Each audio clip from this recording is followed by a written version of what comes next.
Hello दोस्तों, आप सभी लोगों का हमारे यूट्यूब चैनल में स्वागत है। तो जैसा कि जिन लोगों का एग्ज़ाम जो है 30 जून का जो है फर्स्ट शिफ्ट का हो गया है, वो लोग अपना क्वेश्चन को जो है मिला लें कि उनका कितना सही है कितना गलत है। और जिन लोगों का अभी एग्ज़ाम बाकी है होना, उन लोगों के लिए यह क्लास महत्वपूर्ण है, क्योंकि हम जो आज का एग्ज़ाम हुआ है उसी से रिलेटेड जो भी प्रश्न आपके बनेंगे उसको भी हम बताते चलेंगे। तो आप लोगों के लिए यह क्लास इम्पॉर्टेंट है। तो इसीलिए जो लोग अभी हमारे चैनल पर नए हैं तो प्लीज़ चैनल को सब्सक्राइब कर लीजिए और बेल आइकन को दबा लीजिए, ताकि जब भी हम क्लास का जो है एनालिसिस करवाएं, क्वेश्चन का पेपर का एनालिसिस करवाएं, तो आप लोग तक जो है पहुंच जाए। और अगर आप लोगों को इस क्लास का पीडीएफ चाहिए तो पीडीएफ के लिए आप हमारे टेलीग्राम चैनल को ज्वाइन कर लीजिए। टेलीग्राम चैनल का नाम है टीचिंग विद गोविंद, और टेलीग्राम चैनल का लिंक भी हम डिस्क्रिप्शन में दे रहे हैं, वहाँ से भी आप जाकर जो है ज्वाइन कर सकते हैं। तो चलिए शुरू करते हैं आज के प्रश्नों को।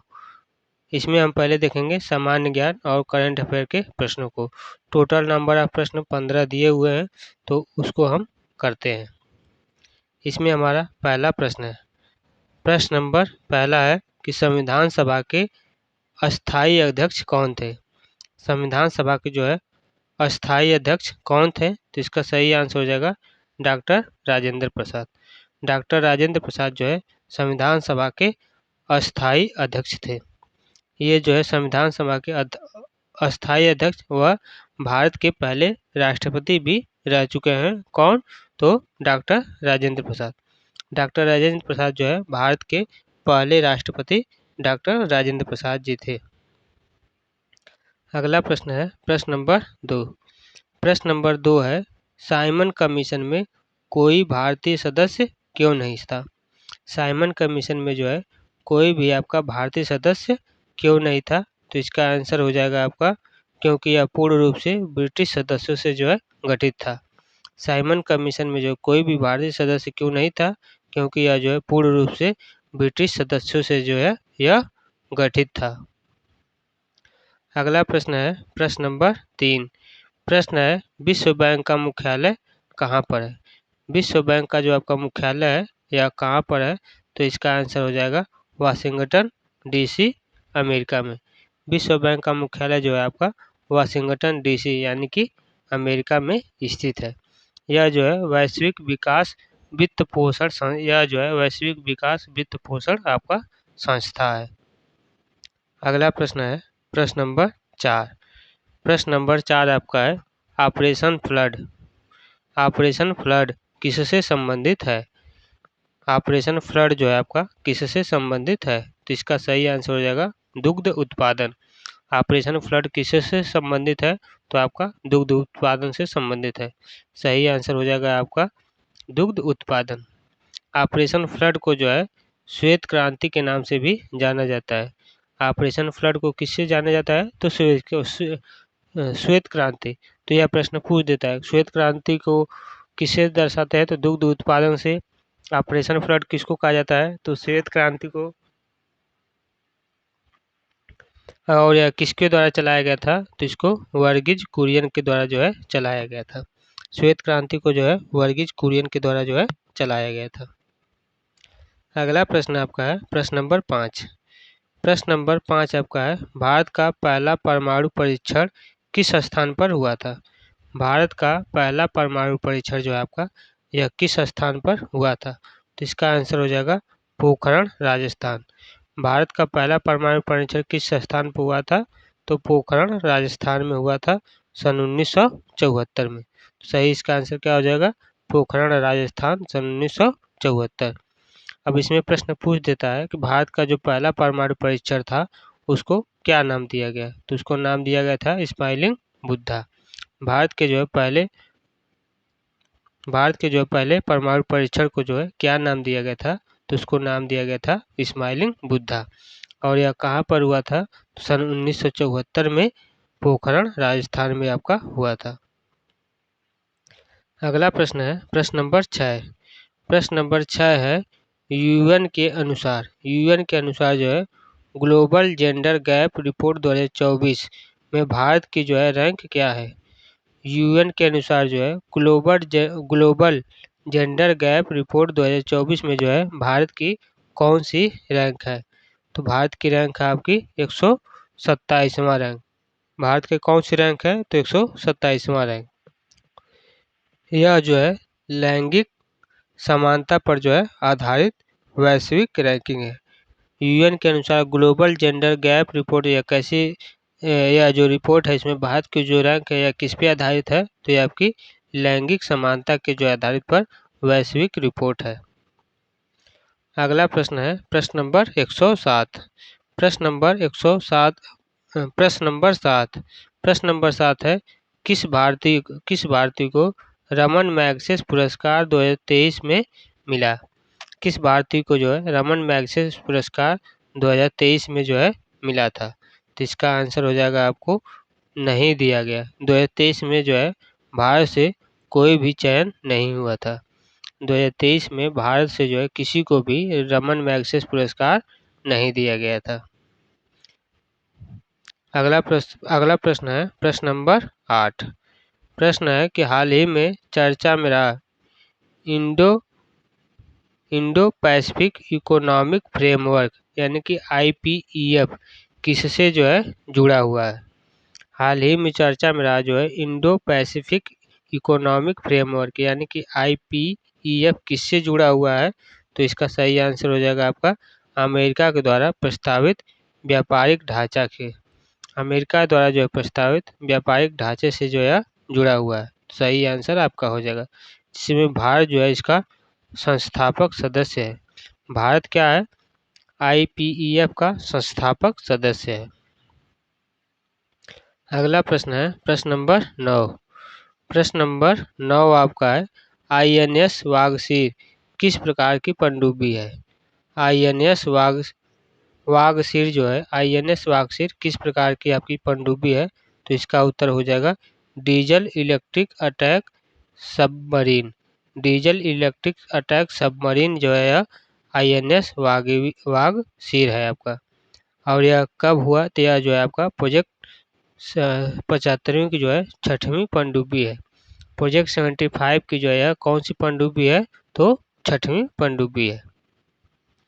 अगला प्रश्न है प्रश्न नंबर 10। प्रश्न नंबर 10 है भारत में सबसे कम जनसंख्या घनत्व वाला जिला कौन सा है? यहाँ पर पूछा है जिला कौन सा है। तो भारत में जो है सबसे कम जनसंख्या घनत्व वाला जिला कौन सा है? तो वह है दिबांग घाटी। दिबांग घाटी है जो कि आपका कहाँ पर है? तो अरुणाचल प्रदेश में, जहाँ पर जो है सबसे कम जनसंख्या घनत्व है। अगला प्रश्न है प्रश्न नंबर 11। प्रश्न नंबर 11 है ब्लू फ्लैग सर्टिफिकेशन किससे संबंधित है? Blue flag certification blue flag certification किससे संबंधित है? तो इसका आंसर हो जाएगा समुद्री तटों की स्वच्छता और पर्यावरण मानक से संबंधित है। समुद्री तटों की जो है स्वच्छता और पर्यावरण मानक से जो है आपका ब्लू टैग सर्टिफिकेशन आपका संबंधित है। अगला प्रश्न है प्रश्न नंबर 12। प्रश्न नंबर 12 आपका है भारत में सबसे पुराना वाणिज्यिक बैंक कौन सा है? भारत में सबसे पुराना वाणिज्यिक बैंक कौन सा है? तो इसका आंसर हो जाएगा आपका state bank of India.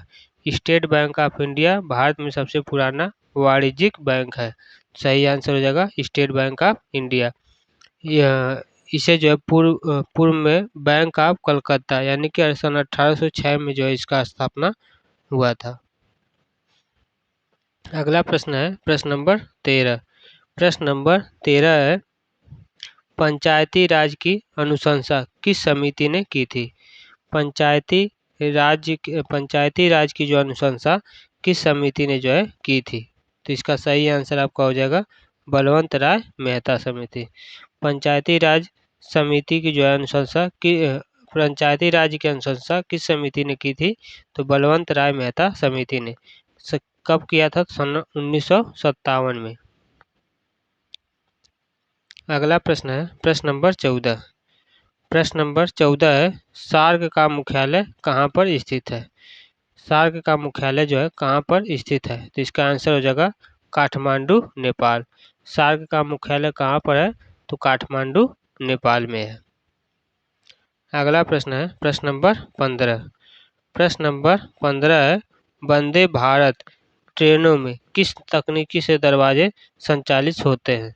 Vande Bharat ट्रेनों में जो है किस तकनीकी से दरवाजे जो है संचालित होते हैं यानी कि कार्य करते हैं? तो इसका सही आंसर हो जाएगा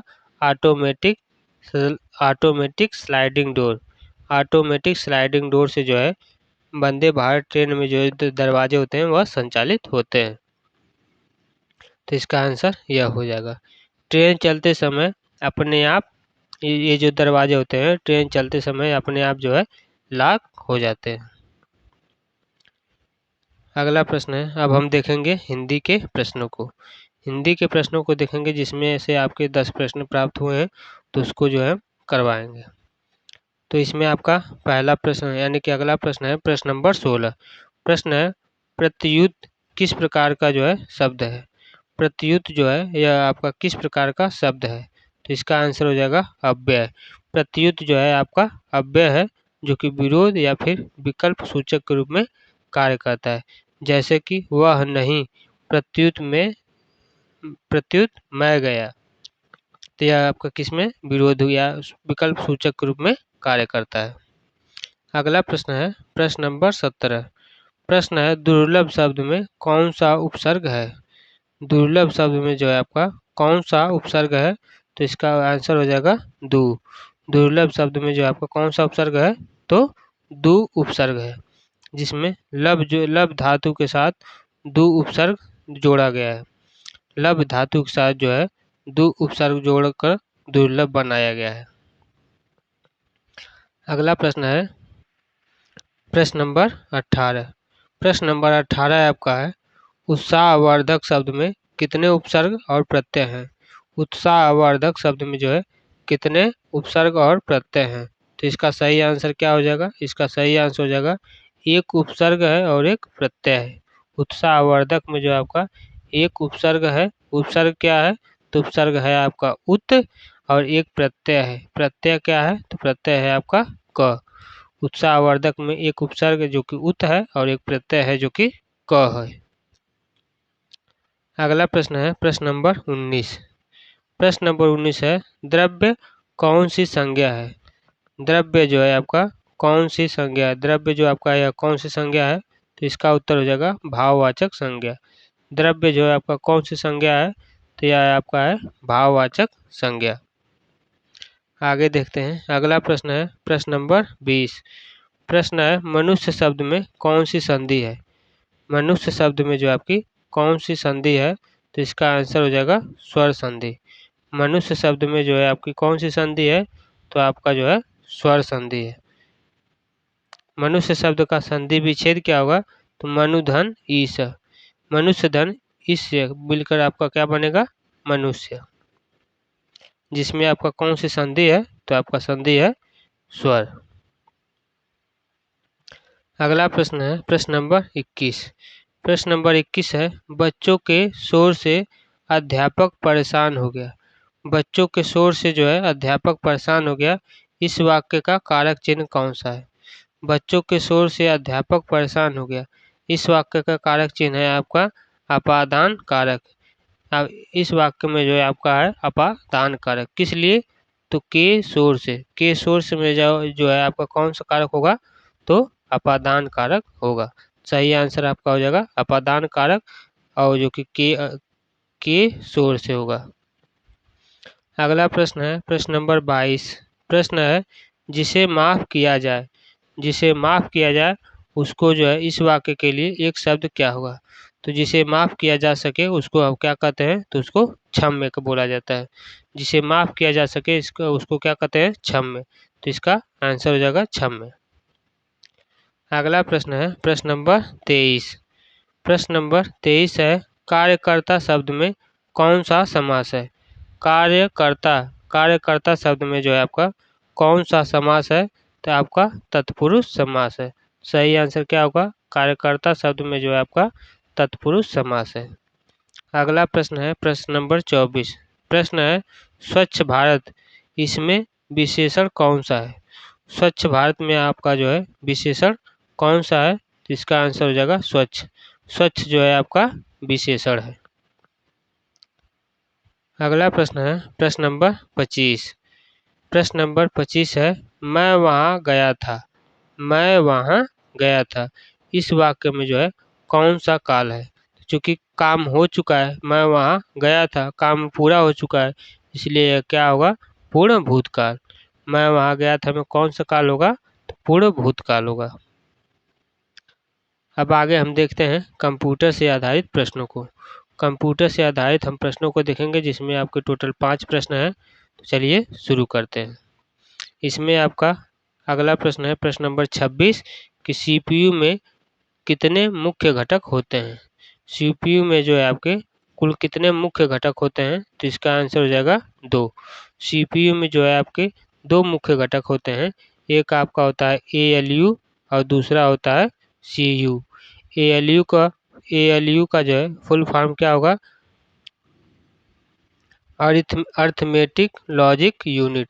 एएलयू का फुल फॉर्म होगा अर्थमेटिक लॉजिक यूनिट, जबकि सीयू का फुल फॉर्म होगा कंट्रोल यूनिट। तो सीपीयू में कुल कितने मुख्य घटक होते हैं? तो आपके 2 होते हैं। एक होता है एएलयू, दूसरा होता है सीयू।